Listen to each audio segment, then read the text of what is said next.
Konawe, sebuah nama wilayah di Sulawesi Tenggara yang beberapa bulan lalu saya ke sana mendadak muncul jelas kembali di kepala saya. Gara-garanya, saya teringat dengan apa yang terjadi di sana sehubungan dengan tanur nikel. Sejarah singkat, saya ini punya latar belakang panjang urusan kiln, burner, furnace, tungku sejak tahun 97. Kebetulan saya memilih kiln pembakar dengan sistem fluidized bed kiln untuk hydrated lime (CaOH 2 kali), di mana teknologi tradisional biasanya adalah pakai tungku vertikal, seperti kebanyakan kita lihat tanur-tanur di daerah Tuban, Tegal, Cirebon, pada Larang. Kami sudah menggunakan teknologi tinggi, bahkan asapnya yang masih mengandung waste product kita tangkap dan kita pasang alat untuk menyedot sehingga produknya menjadi precipitated calcium carbonate. Semuanya friendly to nature, nggak ada waste sama sekali. Pabrik tersebut berada di wilayah Cibinong di Kelapa Nunggal, nempel pabrik semen Holcim. 20 tahun dengan benda tersebut, terang aja saya hafal mati tentang apa itu yang namanya furnace dan kiln. Lalu ke Konawe sekarang, dan di Konawe saya kaget. Lokasi tanur di Konawe yang makan waktu 1/4 jam dari Kendari, ada hal yang membuat saya kaget. Berjajar vertical kiln tungku pembakar nikel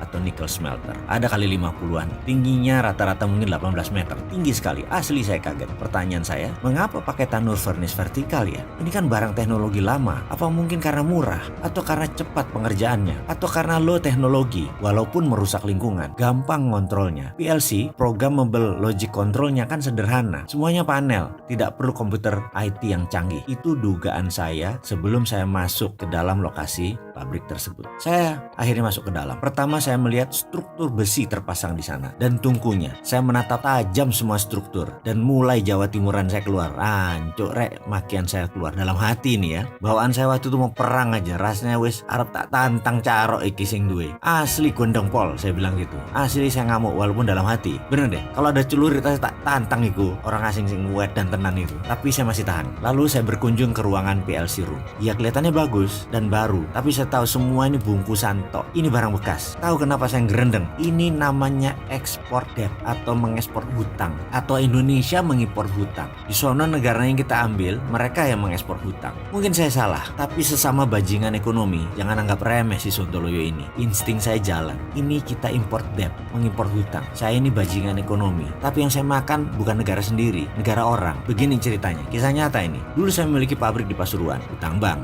Di tahun kelima, hutang belum lunas, kita pindahkan pabrik tadi ke Malaysia dengan mitra Malaysia. Kita buat hutang baru, mesin kita hitung baru, padahal relokasi. Hutang tadi buat lunasi hutang yang di Indonesia. Lalu yang di Malaysia, mitra saya tadi menanggung 100% beban hutang proyek baru tadi. Barang bekas disulap menjadi bernilai 100% barang baru, hutang baru. Saya untung 2 kali lipat. Dari proyek pertama sudah untung, tambah sekarang untungnya 2 kali lipat. Lalu dana segar masuk ya buat melunasi hutang. Dengan skenario baru, mitra saya di Malaysia menanggung semuanya tanpa modal, tapi dia kita pura-pura baik kasih aset tersebut. Kita minta minoritas saham aja hanya 20%, padahal barang bekas. Bagaimana? Sudah mulai paham apa itu export debt. Jadi begitulah kami para bajingan ekonomi ngerjain Malaysia. Barang bekas nilai baru, hutang di Indonesia diekspor ke Malaysia. Kembali ke Konawe. Kita tahu ada negara yang pandai memberi hutangan kan? Pinjamkan 10 billion dolar ke negara lain, lalu di tahun kelima pindahkan barang tersebut ke Indonesia. Lalu Indonesia hutang baru full 10 billion. Bayangin, padahal barang itu mungkin nilainya tinggal 20%. Tetapi Indonesia biar tergiur, proyek itu terkesan biayanya 100% dibiayai oleh mereka. Baik banget kan mereka, nilainya 10 billion, udah Indonesia nggak keluar duit, pokoknya 100% tak biayai. Nah kan geblek orang barang bekas, itu